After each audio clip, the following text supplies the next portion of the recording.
Welcome back to Digitize Your Biz. If you've just joined us, we are discussing paid media and how businesses use them to boost their visibility and sales. Still with me in studio is Simon Lloyd.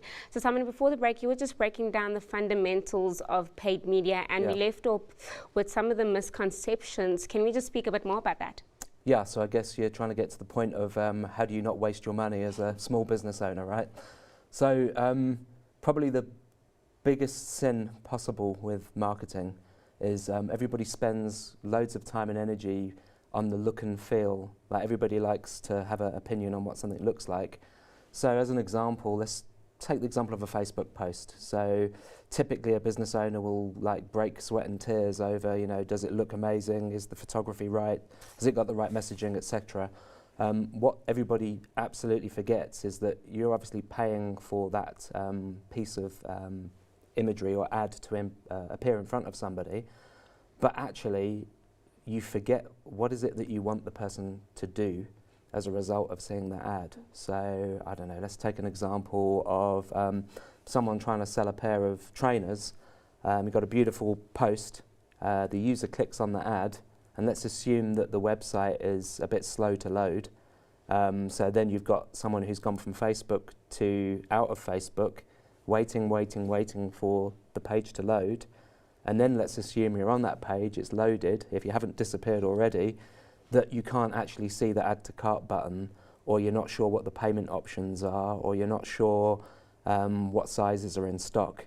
So my advice would be, if you're going to pay all that money to get somebody to see an ad, actually just maybe don't think about the message so much, but think about the action that they need to take. So is it really easy for them to then go and buy that pair of trainers? If the answer is no, every single ad that you pay for or click you pay for is a waste of money. So my tip would be work backwards. So marketing should be about what's the outcome you want, and then work backwards from there and make sure that the bottom of the funnel, if you like, where you actually complete the form or check out to buy the trainers, make sure that bit's absolutely perfect. Only then should you be doing paid media, because otherwise it's money in and money gone. Yeah. And speaking of payment, is paid media expensive? Depends on the sector. So just classic examples. So I don't know, the car insurance sector would be an example where it's expensive. So if we took the Google Ads platform, you could be spending 200, 300, 400 Rand per click, potentially. So I guess taking that example, it would be a case of, okay, well, don't go after what everybody else is going after. Maybe think a little bit outside the box and go, okay, well, I'm not going to go for car insurance. I'll rather go for car insurance for a Toyota Hilux double cab. So then that will be more specific. The audience will be smaller, but the cost will be less because not everybody is fighting in that space, if that makes sense. So for me, it would be a case of, okay, well, work out what your categories are, but then maybe think about the more specific things that people will go after, and maybe start going after those things first. The more specific your ad, the more specific the audience, the more chance you've got of someone actually going, yeah, I was looking for car insurance for a Toyota Hilux double cab, as opposed to saying, do you want some car insurance? Yeah. So how would then a startup or a new business owner go about creating a paid media campaign strategy? So these days it's kind of got quite clever. I'm just going to use the Google platform as an example. So it used to be the case that you would say, these are the things I want to go after, this is the audience I want to go after. And now Google's machine learning, as an example, but Facebook has its own kind of machine learning, is probably better than any decision that you can make. So as long as that page that sells the product that you're trying to sell has enough content on it, if you tell Google that that is the page that you're after and that you want people to take action on, sometimes it's as simple as just going, hey Google, I'm going to put this in the paid media campaign with this URL, I'm prepared to spend, whatever, 200 Rand a day, and then just say go. And then the machine will actually do it for you. So I think a lot of the mistakes that people make is that they try and define their own success by using what they think people do.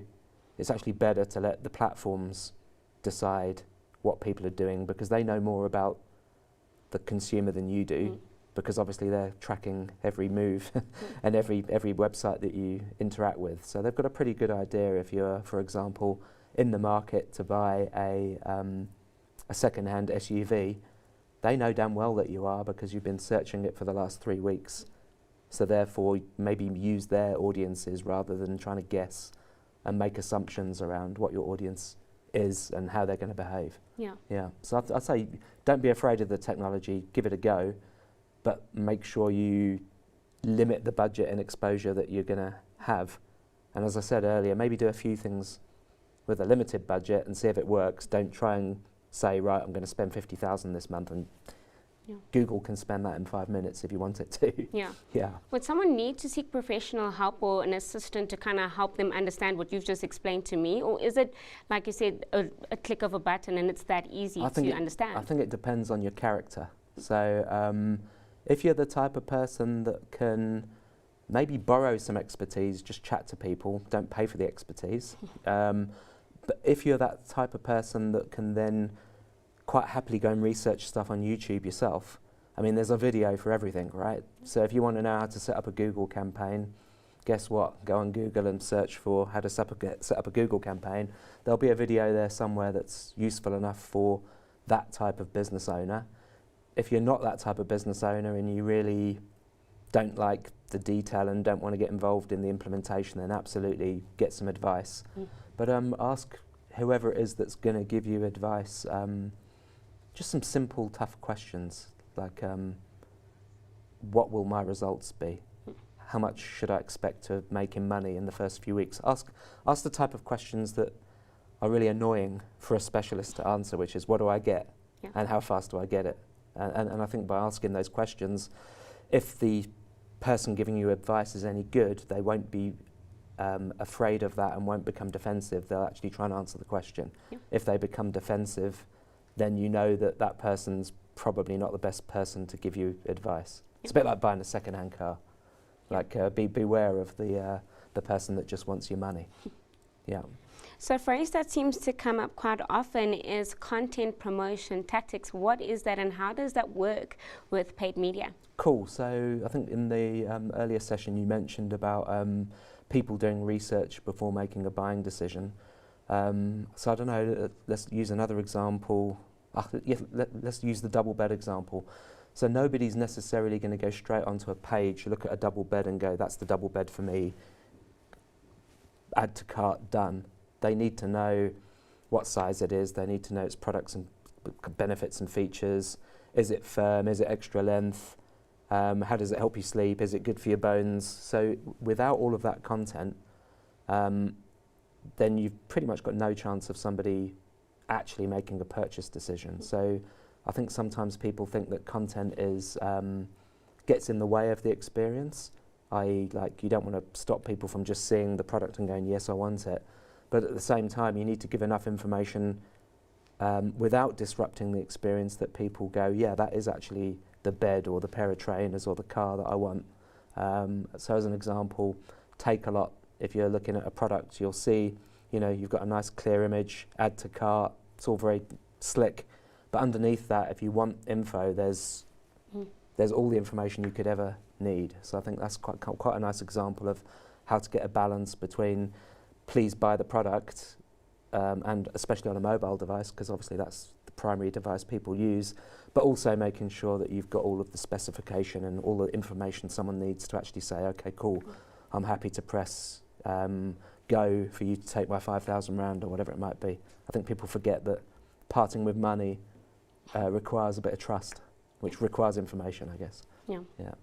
Well, thank you so much, Simon, for your time and just breaking down the fundamentals of paid media and when someone should actually start considering it as opposed to just putting all their eggs in one basket and hoping for a great result. That was Simon Lloyd, Director of Paid Media at Algorithm Agency. You can get a hold of Simon and his team on their website at algorithm.agency. Stay glued to your screen because when we return, we chat to two entrepreneurs who are making use of paid media to boost their sales.